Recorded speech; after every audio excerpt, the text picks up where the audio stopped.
Michiganders may have seen something extraordinary Monday night, a fireball meteor streaking across the sky. It's pretty violent this time.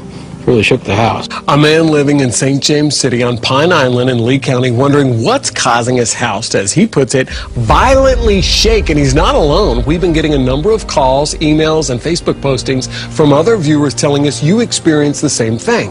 One man tells me he's felt his house shaking several times, but today it was worse than ever. What's interesting, a Navy spokesperson tells me they didn't have any aircrafts operating here around that time. I really don't think it's a sonic boom. I think it's something else. I don't know what it is, because it is. I think it's more in the ground. And he says he would know. I'm a commercial pilot. I used to fly for years. I've spent years in the atmosphere, and I've never heard a sonic boom like that. The twisting and shaking is causing damage to his home. The tiles throughout the house are actually starting to pop loose. Every time this happens, it seems like one or two more tiles is getting loose. What's causing this is what I want to know.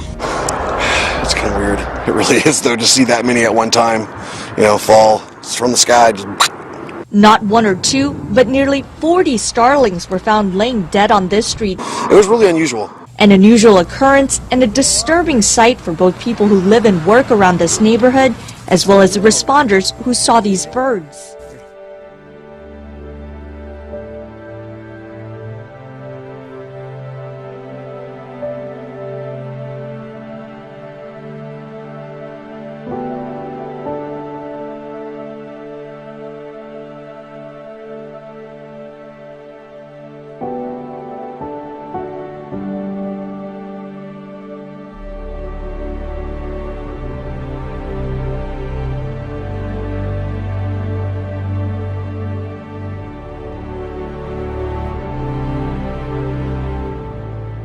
Here at The Lip, we've covered a number of stories chronicling the unprecedented animal die-off that is happening around the world. 120,000 endangered antelopes were found dead in Kazakhstan, while thousands of starfish were dying on Morton Island. And this week, an estimated 8,000 black and white seabirds were found dead on the beaches of Alaska's Prince William Sound.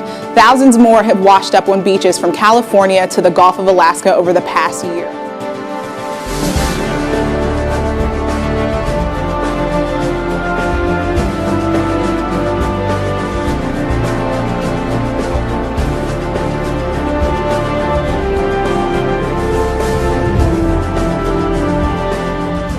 The religious leaders you're about to meet are not your typical women and men of the cloth. These pastors are challenging the status quo. So can their New Age approach help people renew a connection with their faith and break down barriers in the church? From weave snatching on the Real Housewives of Atlanta to the ridiculous insanity that is Love and Hip Hop Atlanta. It's not something many residents here are proud of, even as we secretly chuckle that it's entertaining. Atlanta's off the chain! This newest reality series, featuring this fine city and another mostly black cast, might seem like more of the same. But leave it to television to make it big and different. All of the characters showing out are men and women of the cloth. God is gonna heal your heart! It's called Preachers of Atlanta. I think that tutu is almost like, wow! It kind of like lets you just be, crazy, and you're going to get outside your box. And this is Pastor Leandria Johnson. Here goes nothing. Going the extra mile for her ministry, dressing up as a prostitute to blend in a tough neighborhood downtown. I am a pastor, right? Okay. And I'm trying to find women that look like me. She even hands out condoms and cigarettes. You got some condoms? You can give me some condoms. When all of the pastors get together at a hip-hop listening party, the drama isn't far behind. Tonight now, in the not-so-distant future, you could be wearing all of your personal information, everything from your credit card numbers to your vital signs. It's called the tech tattoo. So this is really going beyond what the fitness tracker is. The latest bio-wearable looks like a circuit board that gets embedded onto your arm. With the tech tattoo, you could carry all your information on your skin. Information like your identification and your credit card numbers. We carry wallets around, and they're so vulnerable. Experts say the temporary tat will also be able to monitor your vitals. They're made with electroconductive ink that contains various sensors and, in some cases, tiny microchips. cosmetic company L'Oreal is also getting in the action with a temporary tattoo that can track UV exposure and alert you if you're in danger of burning. The future will let you leave your debit card at home. JP Morgan Chase is upgrading all their ATMs this year to let you withdraw money using your smartphone. Well, we've come a long way from saying I got to go tap Mac, haven't we? It's one of hundreds of features brainstormed at the bank's Innovation Center in Columbus, Ohio. Some ideas, like a fingerprint scanner, got left on the cutting room floor, but others are being put into practice. They want to be able to bank where they want, when they want, and how they want. And this machine is allowing us the flexibility to do so. It's not just Chase customers. Bank of America is making its machines mobile friendly, and Citigroup's ATMs may soon scan your iris for identification. The upgrades over the years have made the machines more popular among customers than visiting a teller. Entering the country at Kennedy Airport will now have their faces scanned. All right, Fox 5's Jody Goldberg is live at JFK to show us how that new security technology works. Jody. Derry, Steve, it's all in an effort to make air travel safer. This was first tested at Washington Dulles International Airport, and today's the first day the system is online at JFK.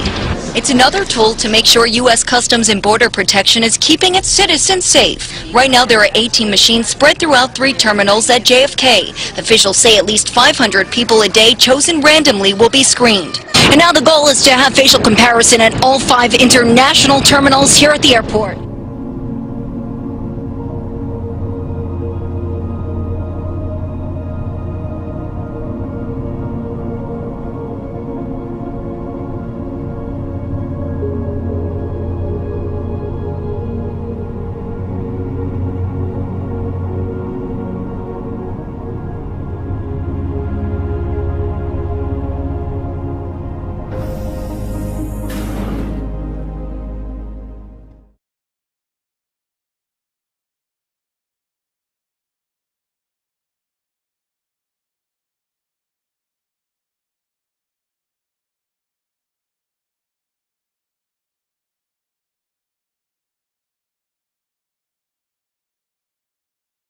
No more questions. Dealing with the devil, passion, tears, and hours of debate later, Satanists will not be leading the city council prayer in Phoenix, nor will anyone else going forward. We have live team coverage on this polarizing decision. No more prayer at Phoenix City Council meetings. It's been replaced with a moment of silence after a Tucson-based satanic group requested to read the invocation. Now the group will get the chance to speak in Tucson. After 3 hours of emotional debate and discussion last night, the Phoenix Council decided to do away with prayers altogether. They created the problem here. I just have to say, well, Ed, I'm not done talking. I'm sorry, Ed. I'm not done talking, and when I'm done talking, you can interrupt me. Frankly, it's the most despicable thing that I have ever witnessed in my service to the city. They changed a tradition that's been established for over 40 or 50 years at the city of Phoenix, overnight and done behind closed doors. A shocking development out of Britain, where the government is now letting scientists conduct gene editing experiments on human embryos. With me is Paul Serhal, the medical director of the Centre for Reproductive and Genetic Health here in London. And Paul, what do you make of this announcement that this kind of experimentation will be allowed? Well, I think it's very good news. Gene editing works like a cut and paste technique. It scans DNA, finds a faulty gene, then cuts it and replaces it with a healthy copy. Some British doctors call the approved research unnecessary. It's being justified on the basis that it will help prevent miscarriages and stop IVF failures. But the genes that these scientists plan to look at, there's no evidence to show that any of them have anything to do with causing IVF failure or miscarriage in the first place. University of Notre Dame professor Carter Sneed says gene editing destroys living embryos. What we're confronted with this morning is a very basic kind of injustice. The same injustice that we see in abortion. We're killing newly conceived human beings for the sake of speculative scientific research. Critics also say gene editing could lead to designer babies, where parents seek taller, stronger, and smarter children. If we do look further down the road and this works, it's successful in the laboratory, we may understand more about fertilization, but what could it mean for some inherited diseases? Well, I think the potential of such technology is that if you were able to edit the DNA in order to avoid the transmission of certain genetic diseases. It's all very good news. But of course, we're still a long way off. A lot of work has to be done in order to ascertain safety, let alone the benefit that will be derived from the such procedures.